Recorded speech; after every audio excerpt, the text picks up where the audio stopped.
Welcome to Caffeinated with Charlie William Parks. I am Charlie. This is episode 5, The Empire Strikes Back Day, bros. It's the back attack you've been waiting for, my V-shaped friends. We're doing pull-ups today. And what?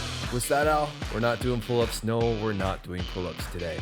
I'm sorry, but this is Caffeinated, where we talk everything health and wellness to culture, art, and music. So come on down. This is your self-growth magazine. I'm giving you the tools to live your best life, and it's all in one place because you ain't got time to listen to 50 podcasts, and I've got 99 problems, but a podcast ain't one. So on today's episode, we are talking anti-aging and protein. Aside from all the benefits, could it also be the fountain of youth? Demonizing cortisol. People have their pitchforks out when it comes to the stress hormone. Is there something to this, or is it all hype? Hype train. Coffee excellence 101. My coffee tastes great, always. Now I'm going to show you how to make your coffee taste even better too. Beetlejuice Beetlejuice. The trailer for the highly anticipated sequel has been released. I love Michael Keaton, and we're going to take a look. And as always, I'm going to bring us back to nutrition at the end with my high-protein banana cream pie overnight oats recipe. A lot of protein in there. I promise you, you will love it.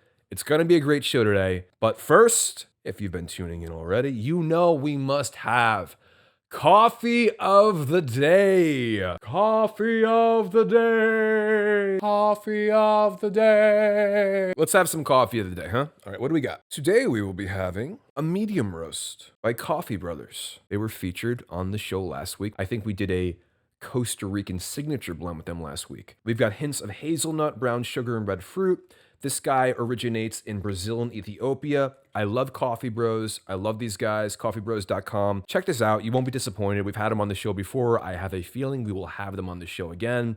Give this a shot. You might love it. And before I begin, I must have a first sip. Oh, that's good. Yeah, we're icing it again today. We're icing it for sure. All right.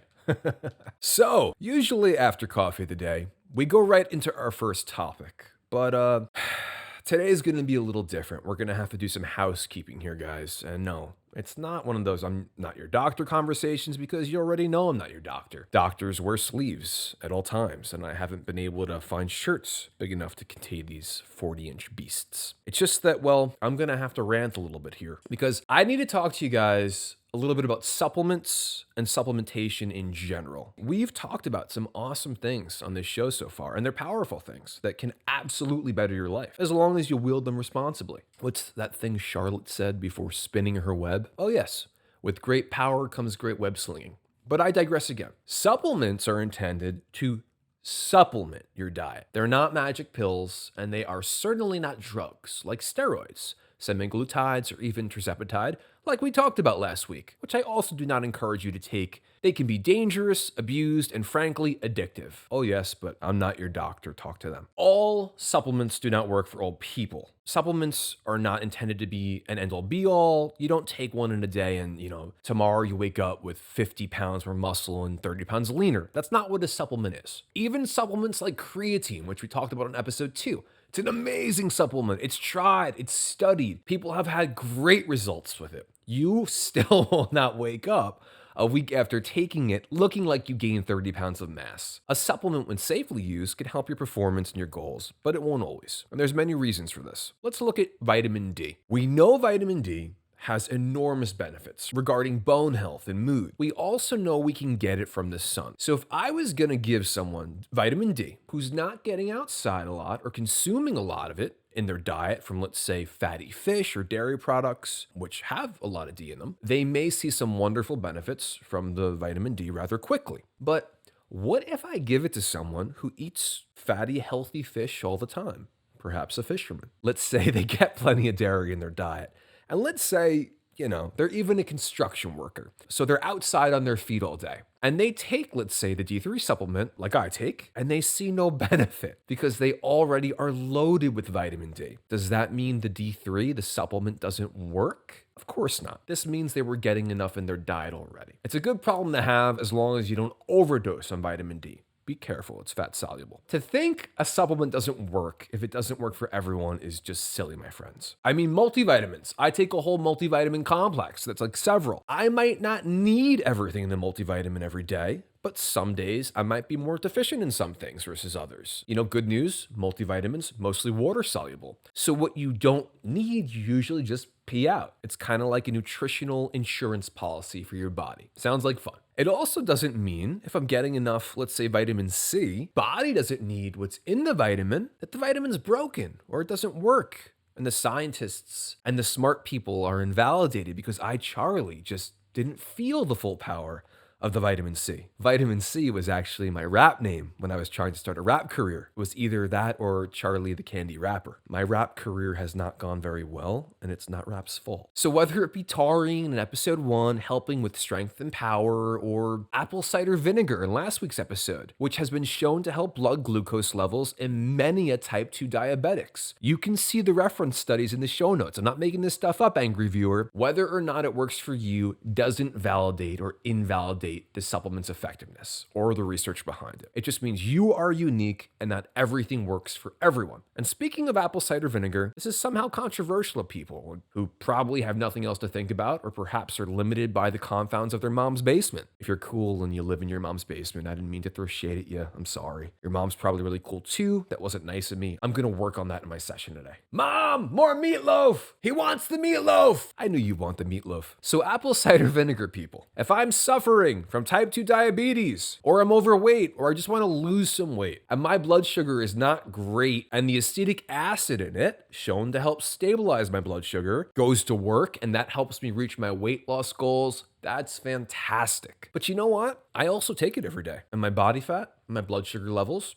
pretty good. And I still see great benefit in it. So if I'm someone with perfect blood sugar or I have super low body fat and I take apple cider vinegar and I don't see any difference, once again, that doesn't mean that apple cider vinegar or acetic acid has no merit for people in general. It just means it has no merit for you. So please, again, don't acetically rain on the rest of our parade. Thank you for hearing my thoughts, you guys. You guys were the best. And I'm sorry for being a negative Nancy for a moment. I just had to get that off my chest. Okay, I'm going to have to hydrate for this one. This is exciting. Anti-aging and protein. This is so exciting. So protein, everyone talks so much about protein today. I love protein. Heck, I even got my kid running around the house talking about protein. He's like, protein, protein. I'm like, yeah. So he's going to be buff. Last episode, we're talking the best ways to get your protein in a day, especially if you're watching your calories. Check that out if you haven't. I'll try and get a show note or a card to pop up or something if I can figure it out. We know and have talked about the benefits of protein when it comes to muscle gain, fat loss as well. We've gone into more thorough detail on it, but these are some somewhat well-known benefits of protein. But now we've got some new studies that have come out of the American Journal of Clinical Nutrition this year regarding aging and protein. Now, I'm going to quote the study here in reference to where it's a little different than other anti-aging studies. I think you might like this, and I quote, "Protein intake plays an important role in maintaining the health status of older adults. However, few epidemiologic studies examine midlife protein intake in relation to healthy aging." Well, this one does. Hot damn. Now, this study was enormous. It was of 50,000 women, nurses, and they followed them over the course of 30 years. That's amazing in terms of, term. Average ages were initially in the 40s of this study, and then followed these people well into their 70s. So again, midlife, starting in the 40s and going well into the 70s. A very cool perspective. I'm already intrigued. This whets my curiosity whistle. No, that didn't sound good, Al. Please remember to edit that out. Curiosity whistle. So again, this study in a nutshell is dealing with protein intake and different variations in protein intake in type and quantity. Could that be foreshadowing some exciting developments later? It could. So we start our study beginning at midlife and the effects on aging for the next 30 years or so.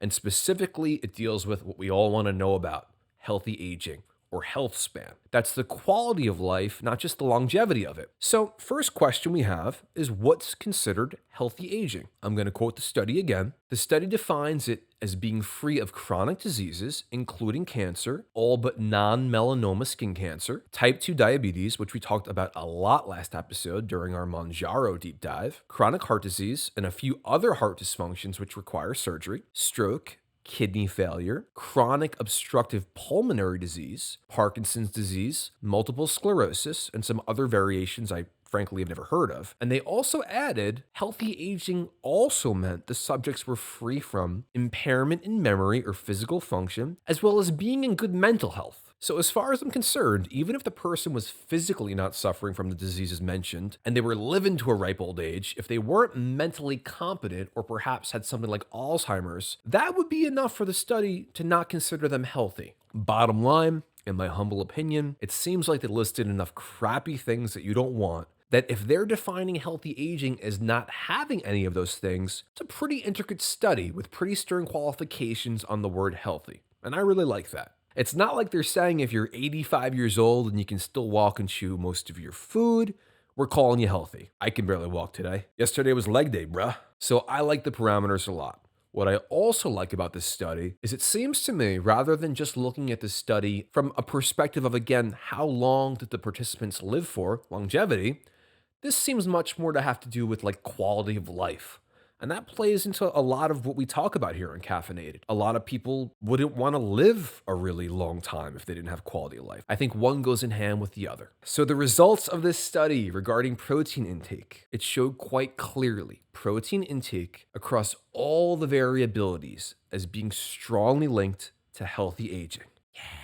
It's also incredibly interesting and important, I point out, as someone who emphasizes protein a lot in this show, that other studies have tried to link high protein diets with heart disease, cancer, and other diseases, all kinds of not good stuff. And this study is kind of showing the opposite. Now, as for the study itself, something to also keep in mind is this is a huge amount of people. And this study is going on for a really long time. This isn't like a 2-week controlled clinical trial where they're measuring how much people are eating every day and then monitoring them in a lab all week. You can't control a study this big for that long. And even without that control, the results are pretty terrific. The thing I find also super interesting about this study, here on Caffeinated, you hear me talk a lot about protein again regarding muscle gain and fat loss goals. And for good reason, it's really important. We talk about the thermic effect of protein. We talk about satiety. We talk about the caloric implications of protein, right? That was a lot of last week. It's all valid stuff. And I usually recommend people get 1 gram a day per pound of body weight. That's kind of what most people who talk about this stuff would probably recommend. This study shows the benefits of protein in the diet and healthy aging with way less protein. We're looking at a difference in protein intake starting at 57 grams of protein a day, then 67 grams, 73 grams, 78 grams, and then 89 grams. This is not an enormous amount of protein at all. Even if you're like a really small 45-year-old that becomes an even smaller 75-year-old person over the course of the study, I mean, it's not really a ton of protein. Even if you were 100 pounds, I curl 100-pound dumbbells. That's like me curling 2 old people.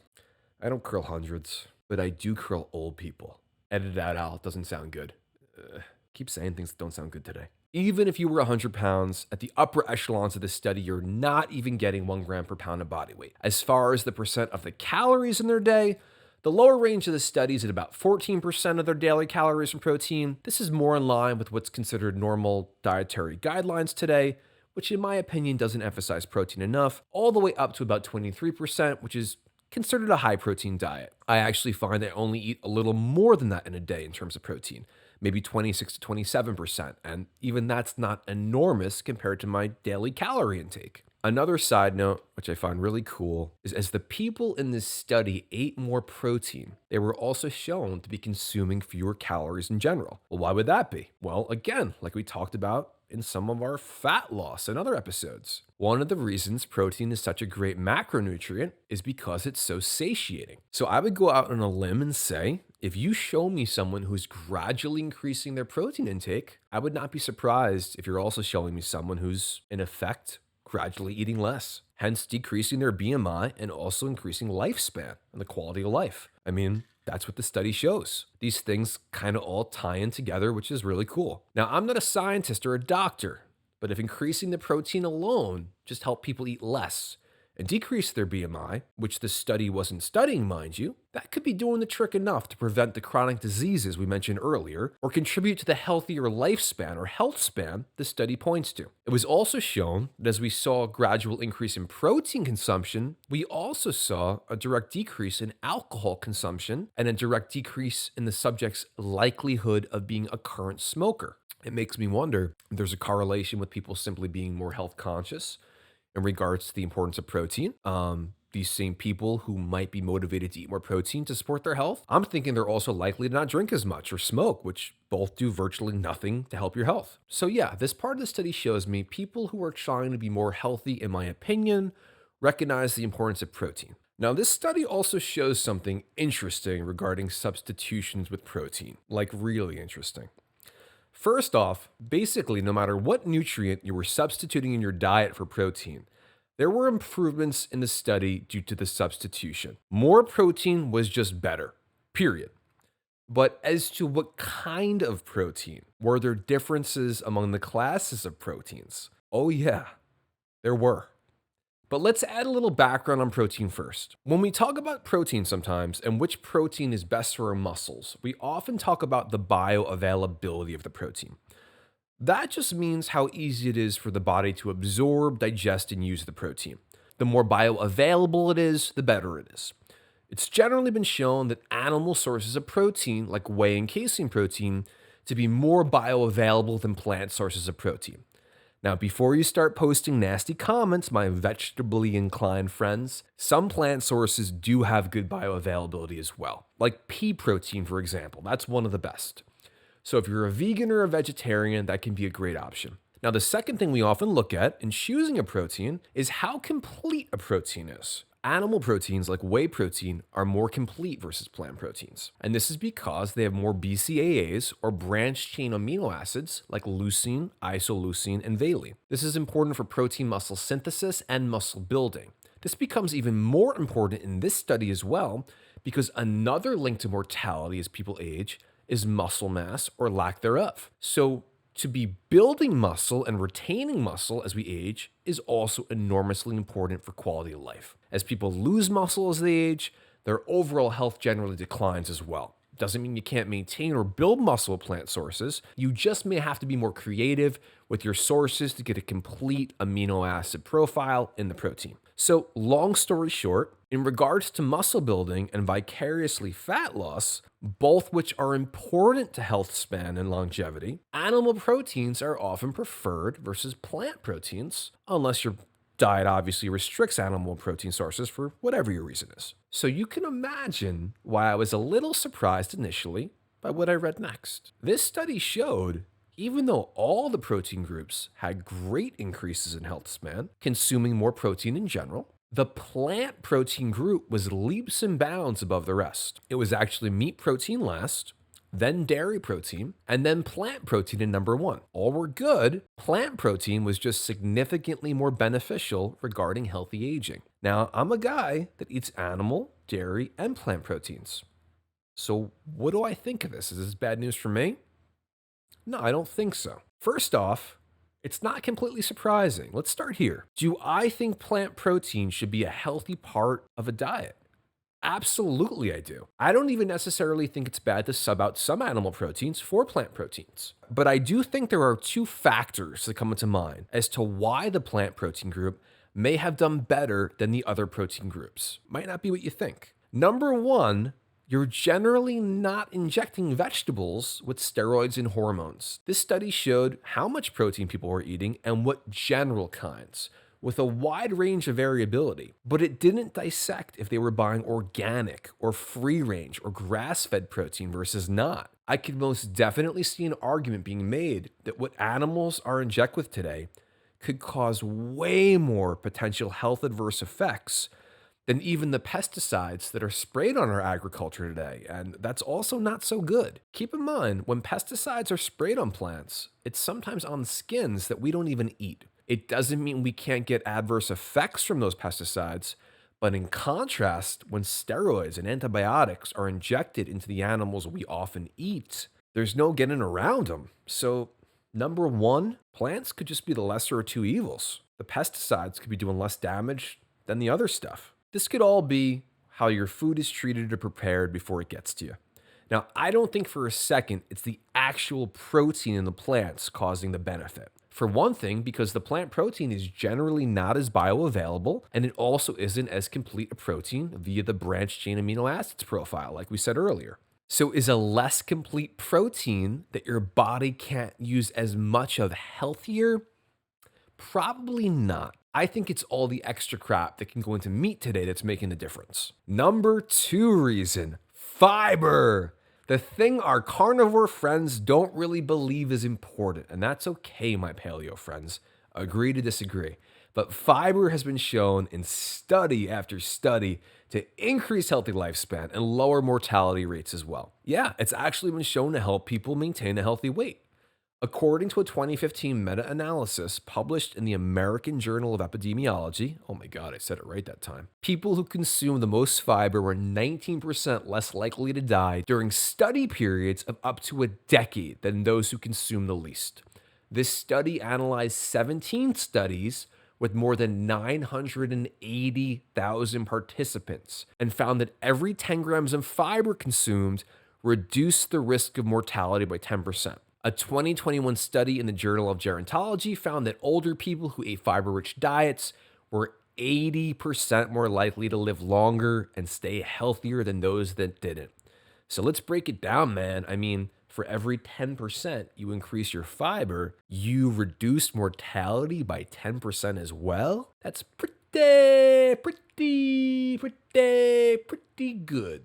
It helps with digestion. It helps with cholesterol. It helps with blood sugar. It's good stuff. I mean, I would get off the anti-fiber hype train if you find yourself on it. So if you're eating more protein at the expense of getting fiber from plant sources, that could be problematic as well. And this study may be showing just that. So what's the solution? And what's my conclusion after reading the study? I think it's pretty simple, actually. Make sure you're getting enough protein in your diet from a variety of sources that will help you in the muscle mass and fat loss columns, and also be sure to emphasize fiber in your diet as well. This can be getting protein from plant sources if you want. Another good idea, if and when you're consuming animal products like I do, the more organic and grass-fed you can get, the better. I know that can be tough to do, especially if you're eating out or on a budget, but hey, do your best. I mean, I don't always eat organic or grass-fed, but I certainly try to. You know, it's a funny study though, and this is also the thing that I like the best about it. On one hand, you have the people who demonize animal protein, or even protein in general. And this study clearly shows the more protein people were eating, there was a direct positive correlation with their health spans. And this was a long study. This wasn't a few weeks or a few years even. This was 30 years. So this kind of nicks the anti-protein people, in this study at least. On the other hand, you have people who perhaps, I wouldn't say demonize, like we'll talk about next, but negate the positive effects of fiber in our diets. And this very long, very intricate, very wide study clearly shows the benefits of plants in our diet as well, in the form of protein, of course, but including fiber nonetheless. So again, this doesn't help your anti-fiber movement either, or your bowel movements. You see what I did there, Al? It seems like all things in life to me, balance may be best. Eat a balanced diet, get enough protein, get enough fiber, and whatever you're eating, try and get it from clean sources, whether it be meat, dairy, or vegetable. If you do that, I think the cards will be in your favor. So that's the study out of the American Journal of Clinical Nutrition. Of course, I am linking below if you'd like to read it yourself. You should. The most recent results were published earlier this year. But as it's making the rounds online, I was just made aware of it. So, hey, we're talking about it. Let me know what you think in the comments below. And of course, for all the anti-protein and anti-plant and anti-fiber people that I've angered, be gentle with me, all right? I'm not such a bad guy. Next up, truth or hype? Demonizing cortisol. So everywhere I look today, there's hype on the net, all right? And I'm a trendy guy. I like to stay up on the trends. I like to know what's going on with the hype. It makes me feel cool. But lately I've been hearing about cortisol being demonized, and people are mad about it. I see pitchforks heading all the way up to Transylvania, and they will not rest until they find cortisol and make it flee from its home, which of course is our bodies. Is this anti-cortisol rage valid, or is this just a hype train gone off the rails? I'm going off the rails on a crazy hype train about cortisol. But first, what else can I remember being demonized in the past? Well, we have fats that have been demonized, which we all know is kind of nuts. Al, did you see what I did there? Nuts. The fat content of nuts have fat in them. You got it, huh? We have the sun that's been demonized, and we know how important vitamin D is today. We also know how important light exposure is for our circadian rhythm, which helps us wake up and sleep at the right times. And in our last segment, we talked about the demonization of both protein and fiber, which is also kind of crazy, because we're seeing and have seen more and more research that supports their place in a healthy diet. So demonizing these things is nothing new, especially when people have something to sell you. But why cortisol? Who in the shadow government did cortisol cross? Was it the reptilians? Well, first, what is cortisol in the first place? Well, cortisol is a steroid hormone. It's not an anabolic steroid hormone before you ask, like manufactured forms of testosterone that help you build muscle. Cortisol is actually a catabolic steroid that your adrenals release that help you regulate stress. It's been called your body's alarm system. It controls mood, it controls fear, some major stressors that can motivate you to fight or flight. Now, one of the reasons cortisol is feared today is it makes the body release glucose into the blood. It works with the body's DNA to release energy. Glucose into the blood. Well, if you checked out our last Manjaro segment last week, or even our apple cider vinegar segment, the controversial one, we're all about controlling blood glucose to lose fat, or at least not gain fat, right? Well, yeah, stable blood glucose is generally a good thing. However, there's a difference. There's a huge difference between a hormone making blood sugar or energy readily available when we need it versus prolonged high blood glucose because we're eating candy all day, or we're stressed, or even because our insulin response is impaired, like in some people with type 2 diabetes. It's also good to keep in mind the only thing that's going to make you fat is eating more calories than you're burning. You're not going to be in a caloric deficit with more cortisol for some reason and be getting fatter. That would be a thermodynamic mystery. I can just see cortisol getting unmasked by Scooby and Shaggy. I was gonna make everyone in caloric deficits fat anyway, and I would have gotten away with it too if it wasn't for you meddling kids. That's cortisol. That's my cortisol impression. So because of a lack of understanding as to how cortisol works, I'm also hearing people say, I cringe as I say this, I'm hearing people say avoid intense workouts in intensity and duration because they increase cortisol. Well, there's a lot of problems with that, but there's three major problems that I can think of. The first problem is the increase in cortisol is a short-term response. It's what's called acute. When cortisol spikes due to exercise, cold water, or even stress, they're acute spikes. There's a stressor, they rise, the stressor exits, hopefully, the cortisol should fall, just like your heart rate increasing during exercise, your blood pressure increasing. In the short term, these things increase, but in the long term, they get better. Hey, even the stress of lifting a heavy weight, think about it. It's uncomfortable when you're doing it, and you might not even feel very strong when you're lifting heavy weights to failure. But if all goes well and you lift weights consistently with adequate nutrition and rest, you do get stronger. And as time goes on, it becomes easier to lift the weights. So that's the first problem.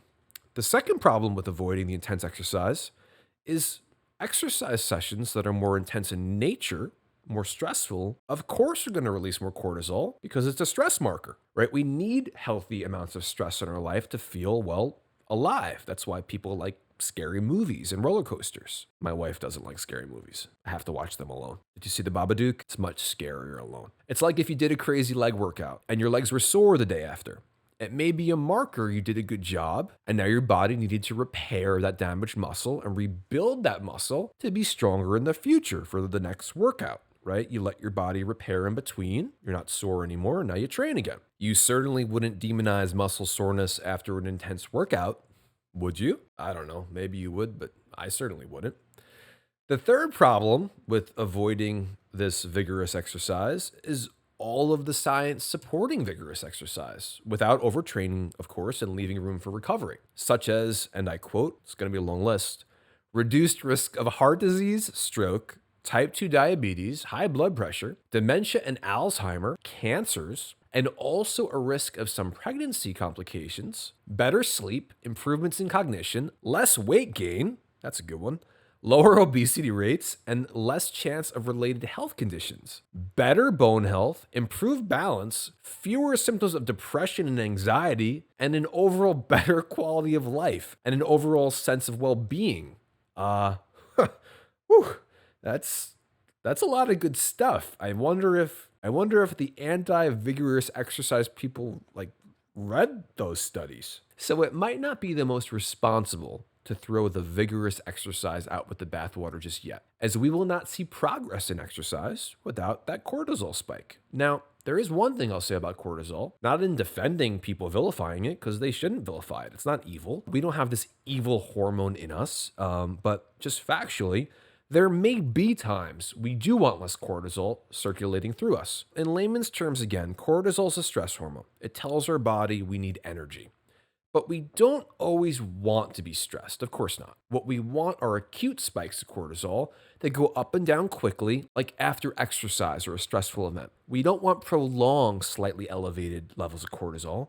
And one of many, many reasons is elevated cortisol levels can definitely interfere with sleep. We have upcoming episodes on sleep, so make sure you subscribe for them, check them out, because sleep is enormously important and not talked about enough, in my opinion. It's one of the reasons I consume carbohydrates at night, the evil carbohydrates, another thing vilified, is when we have carbohydrates in our body and we already have the blood sugar or energy available from them, it signals our body not to have cortisol release energy into our blood, which can interfere with sleep. It's like, hey, cortisol, we're cool here. Like, plenty of energy from all these carbs. You can chill. I need to go to sleep. So if you're having trouble sleeping and you're not afraid of the evil carbs, you should not be. Unless you have celiacs, then you should be afraid of some carbs, but certainly not all of them. You may want to try carbohydrates at night. And of course, I would recommend complex, slow burning carbohydrates that are also loaded with fiber, not 3 boxes of Mike and Ike's, and now you really can't sleep. I can only imagine, this guy Charlie said I could have all the movie theater candy I wanted, I'd sleep better, and I'm up all night. Cortisol is a good thing in normal spikes and dips. We don't want prolonged levels. If anything, we want higher levels in the morning, spikes and drops during and throughout the day, and lower levels at night. Carbohydrates at night can help with the latter for sure. Also, I would 100% say comfortably, you don't want to be avoiding exercise either in intensity or duration due to cortisol fear. It's one thing if you have a condition and your doctor's telling you to avoid intense exercise. You hear me say it a lot. You always listen to your doctor. But this, frankly, is an overblown fear perpetuated by people who perhaps don't understand the role of cortisol in our bodies, or are maybe even looking to sell you the new anti-cortisol workout diet routine. It's also frightening that people are coming up with reasons for obesity and overall disease today, like people are getting too much exercise. I mean, that's Fruit Loops. That's nuts. Like, don't get me wrong, overtraining is a real thing. Don't run a marathon every day, I guess, but it's also a very rare thing. I certainly wouldn't be blaming the obesity epidemic on too much exercise. I mean, these experts need to look at what people are eating, if they actually are moving enough, and their sleep quality, in my humble opinion, to name a few. I think that would be a much more helpful conclusion.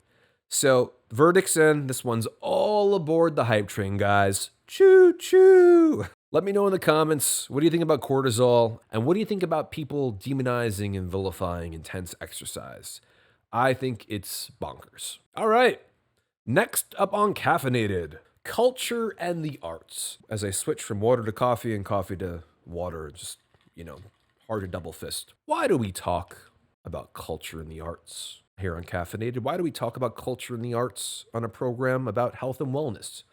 Health and wellness, that makes me think about eating and exercise. Well, your health and wellness is more than what you look like. It's about how you feel. It's about discovering new things, enjoyment. It's about enrichment. It's about feeling excited for life. It's about feeling like you're raring to go. And it's about feeling like you're living your best life because your mental health is as good as your physical health. We don't ignore that here. So I try and bring you some stuff you may not know about. I try and bring you some stuff you might enjoy. Hopefully, frankly, I hope these are things you're excited about, that you're like, hey, I can't wait to try that. To me, that would be a very exciting prospect. So, first up on culture and the arts, I'm going to give you the top ways to make your coffee taste better. We got 8 of them.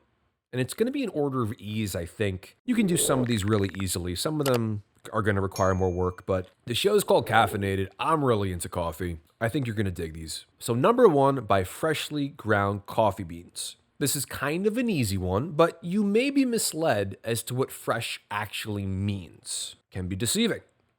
Whole bean coffee is at its maximum freshness and flavor within the first 2 weeks after roasting, when properly stored away from light oxygen and heat. Now, this is how the trickster coffee companies get you. The ones that I do not feature here on Caffeinated, by the way. Those are blacklisted companies. I need a sponsor, though, for the good companies. You want to make sure your coffee has a roast date on it. It's a specific date your coffee was roasted. It's not a best used by date. Your coffee should not be a bottle of aspirin that has been sitting under your car seat for 30 years. And when you pull it out, you're like, oh wow, doesn't expire for another 30 years. I conveniently have a headache now. Best used by dates are crap. Those dates are weeks, if not months in advance, while your coffee is sitting in a warehouse somewhere. Big companies making a lot of lower quality coffee love this. We, the consumer, do not. Do not buy that coffee. Please. 2, grind your own coffee beans, people. Within just 15 minutes of being ground, coffee can lose over half of its aroma.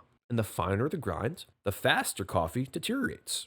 What happens is smaller particles expose a greater surface area of the bean to oxygen, the air, accelerating the off-gassing of coffee's volatile organic compounds. Sounds kind of complicated. Let's make it easier. Those compounds are what makes your coffee taste so good. It gives them its, taste, so you want them. So if you grind your coffee, put it into a bag and use it kind of handful by handful, scoop by scoop over the course of a few weeks, the ground coffee is quickly going to lose its flavor. It's not going to taste as good. Within a few weeks, your coffee will be nowhere near as good as when you bought it. And it probably wasn't good to begin with if you had a best used by date on it anyway.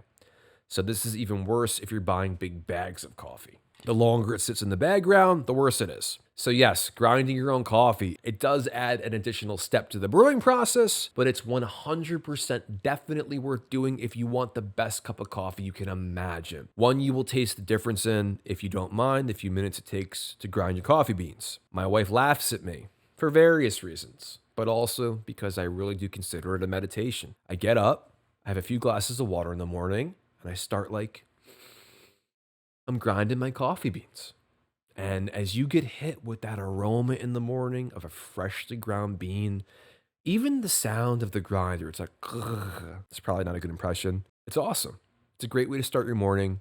You might love it. Give it a shot. Now, if you're using an automatic coffee machine, like most people do, most of my friends and family do, at least turn the grind function off and grind the beans yourself. You can still use that machine. It won't be perfect, but it will be way better than letting your beans sit on the top of your coffee machine for a month. If you're gonna buy an automatic coffee machine, make sure it has a grind off function. They often do, so you can use ground coffee too, which you wanna grind yourself.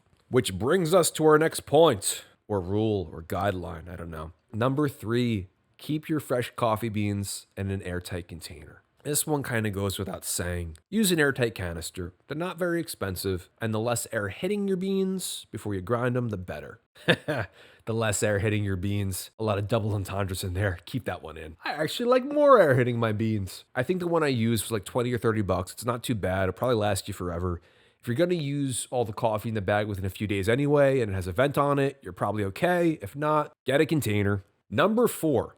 If you're not using your coffee right away, freeze it. I do this. Number 4 is simple and to the point. Sometimes I will buy a few bags of freshly ground coffee from a company, and if I'm not going to drink them all pretty quickly, which I sometimes do, I'll freeze the ones I'm not drinking yet. Is it probably better to buy a new fresh bag weekly? Probably, but I don't want to run out of coffee. That would be worse. So if a bag or two sits in my freezer for a week or two, totally unexposed to the air and light, my beans are cool. Cool beans, man. My beans are cool. Cool beans. I also live in New York, so if I want more coffee from out of state and more than one bag, again, I'm either putting a larger freshly ground bag in my airtight container or freezing a few smaller bags at a time. Number 5, use the correct water temperature. This one's gonna piss people off because we're getting a little more complicated, but this stuff matters. This is a huge one, and it's a little more complicated than the others. I get it. It's not just a tip. Now it's like you got to think more. But basically, depending on the roast of coffee, you want a different water temperature. If you're using an automatic coffee maker, don't even worry about this one until you're really ready to step up your game. So me, I use a V60 pour over method. That's my favorite right now. But whether you're using a pour over like a V60 or a French press or even making espresso, water temperature matters. And the way you're preparing the coffee is going to matter too. There's a lot more you can read up about this. But the general rule of thumb is the lighter the roast, the hotter the water you want to extract more out of the roast. The darker the roast, you don't necessarily need water quite as hot because those beans have been roasted longer, the flavor is more easily extracted. Now, that being said, like many things, it's a matter of preference. Me personally, I like dark roast coffee.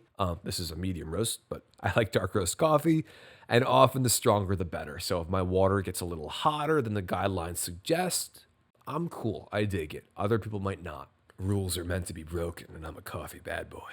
So I'd recommend you get a kettle with a thermometer or an electronic one if you want to get fancy. Now, as a guide, light roasts 90 to 96 degrees Celsius. I also see people recommend just take the water right off the boil for light roasts. I can see why they recommend that. That's closer to 200. For medium roasts, 87 to 95 degrees Celsius. And for dark roasts, 82 to 93 degrees Celsius. Listen, sometimes it's early in the morning for me. I forget stuff. I don't have my guide. So the other rule of thumb I use, for light and medium roasts, keep it around 95 Celsius. For darker roasts, keep it around 85 Celsius. You'll be okay. Don't go crazy, but it will make a difference. Number 6, experiment with bean to water ratios.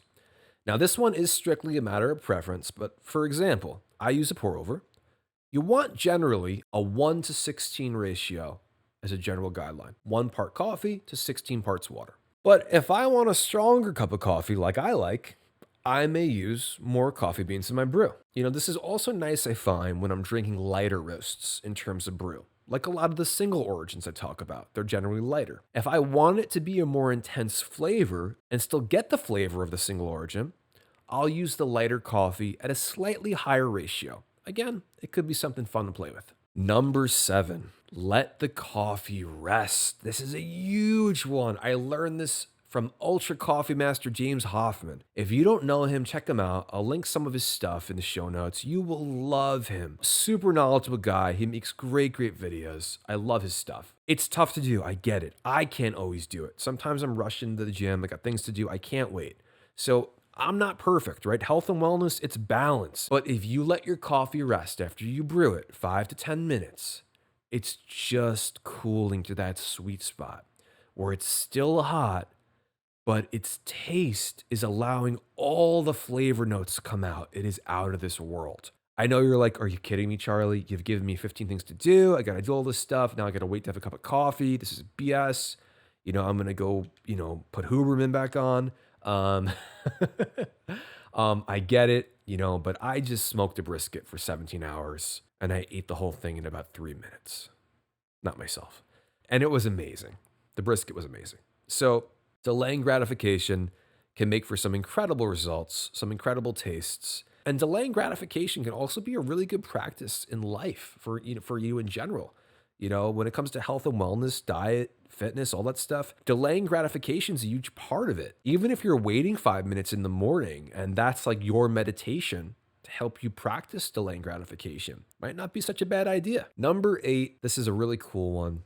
It's a fun one to suggest. You should try more coffees than you think you should. I love this idea. I know I love dark roasts, but that's also why I have a subscription for single origin coffees, which are usually much lighter in roast level, like we said earlier. I know what I love already, but I'm open to try new things that I might really enjoy. Some of the coffees I've tried, I haven't been too nuts over, but Atomic had a light limited release last month. It was the Ethiopian. I loved it. I featured it on the show. I also love the single origin dark roast too.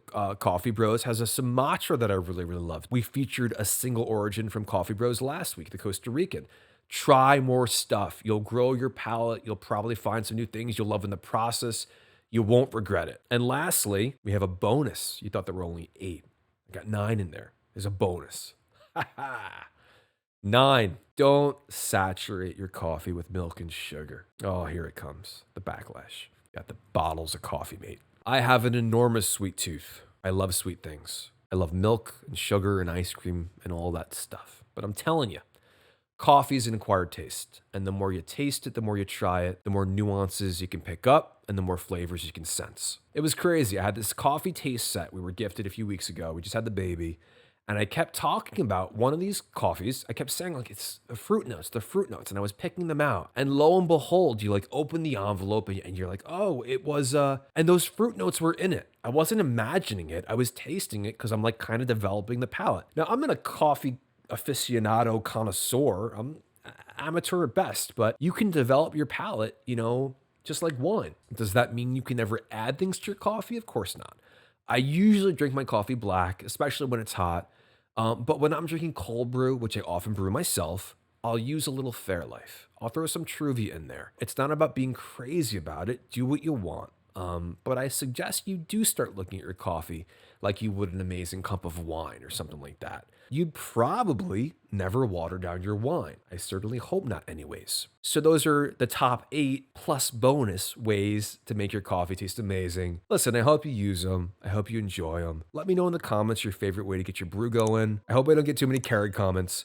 Also, tell me if there's a coffee you think I should feature on this show. As long as it's freshly ground, I will get it. I will check it out and we'll talk about it, all right? Thanks, guys. All right, time to refill. Gonna dry my voice out, but it just tastes so good. All right, nice. Next up, Beetlejuice. No way I'm saying that 3 times. Now, this is exciting. Beetlejuice was a 1988 film directed by Tim Burton and starring Michael Keaton and Winona Ryder, among others. This is from the IMDb synopsis. The spirits of a deceased couple are harassed by an unbearable family that's moved into their home and hire a malicious spirit to drive them out. It's a little dry. I would say the spirits of a deceased couple are harassed by an unbearable family, so they resort to hiring the hilarious Juilliard attending and Zagnut bar sporting Beetlejuice, who can only be summoned when his name is said 3 times. Beetlejuice! That's much more flavorful. Now, Beetlejuice is a fantastic movie. This was probably my favorite movie growing up, next to the Michael Keaton, again, Batmans, and maybe the Home Alone movies. It's so cool, too, to just keep having the joy of watching Michael Keaton in anything. I mean, he easily was the most influential actor of my childhood. I mean, not to be redundant, but I think those movies were just on repeat in my house all the time. My sister and I were watching them constantly, and I think now that I have kids, to be able to share some of that with them, it's kind of a wild feeling to be able to see my kids potentially like get into that stuff and be interested in it too. I mean, my son wants to watch Ninja Turtles and X-Men. It's amazing. He might still be a little young for this film, but I can't wait for when he can enjoy it too. So I remember the Beetlejuice VHS tapes. I remember the toys I had. There was a Beetlejuice cartoon after the movie that was way more kid-friendly than the movie, which again, really, now that I think about it, wasn't that kid-friendly at all. In fact, a lot of Beetlejuice was downright freaking scary. I remember when he's the banister snake, that was scary. And also at the end when the ghosts are like falling apart. I mean, I had some nightmares about that probably. That was some scary stuff. So yeah, toys. I mean, I still love toys. If you're listening and you want to send me something, send me toys. Please send me toys. I remember the Beetlejuice mask my sister had. She would wear around the house all the time. Funny kid. We have such cool pictures of her in that mask. It was like hydraulic, so when you squeeze the handle, his head would come off and up and it would reveal like snakes. It was so cool. We love that thing. Snakes. I don't know no snakes. I mean, I remember one of the toys was like a Beetlejuice in his grave where you put his figure in. There was like a trap door. And when you pulled the lever, he'd go from big to small or something. I don't know. It was terrific. But that's why this is so exciting for me, and other Beetlejuice fans. There's so much nostalgia here, so many amazing memories for me. That after years of speculation, we're finally getting our sequel to Beetlejuice. I've said his name way too many times. It's coming to theaters on September 6th. I will be there for sure, not in the front row. That's way too close to the screen. But they've literally been talking about making the sequel for at least 15 years that I can remember. And it's affectionately called Beetlejuice. You get it? Like twice, but not 3 times. I love it. We had a teaser trailer a few months ago, and now they finally released a proper trailer. Now, upon the beginning of the trailer, it opens at a funeral. We see Winona Ryder as Lydia Dietz again. Her mother, Catherine O'Hara, who is also great in Schitt's Creek. She's really funny. You should watch Schitt's Creek if you haven't. And they also add Jenna Ortega. Justin Theroux's in there too. You might know Jenna Ortega from the Wednesday series on Netflix. So she's got the goth thing down. Tim Burton also directed 4 of the 8 episodes of that series, so they kind of know each other. That being said, this trailer quickly leads to dark things as Lydia's daughter contemplates death and begins echoing her mother's character from the first movie, saying sometimes she thinks life is harder. We know that troublemaker Beetlejuice is listening from somewhere, just the kind of thing he likes. Now, Lydia goes on to talk about this trickster demon who terrorized her family. She also, to my chagrin, leaves out how funny he was, but you get the idea. The trailer goes on to show the return of Beetlejuice, and Michael Keaton looks great.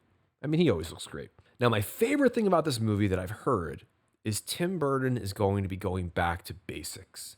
And he's going to use stop motion animation in this. That was the kind of handmade animation you saw in the first movie. And the kind of movie magic that classics like The Nightmare Before Christmas were built on. Hey, it's painstaking, it takes a long time, but when it's done right, it looks incredible on screen. And it's done only in a way that Tim Burton can do. It also looks like Willem Dafoe will portray an afterlife detective. That sounds really cool.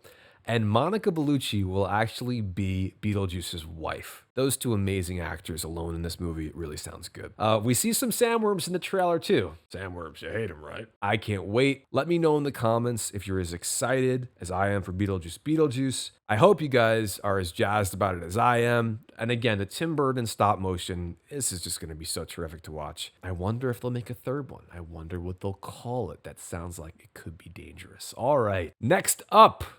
As promised, we're bringing it back to nutrition like we always do. Here on Caffeinated, we end with a healthy recipe. We had our coffee of the day, now we're doing our recipe of the day. It's what we do. High protein banana cream pie, overnight oats. We're talking about 45 grams of protein for only about 500 calories, kid. You're gonna wanna eat it. You can adjust that calorie-wise based on how many toppings you want. That's fine. A little less banana, you have lower calories too. All good. What's also so cool about this recipe too, aside from being healthy and loaded with protein, you can actually see the full video of me making it. It's on TikTok now. We'll try to get on the Instagram. I know, whatever, TikTok, it might not be around. It might, who knows what about it. It is what it is. Step 1, get a container.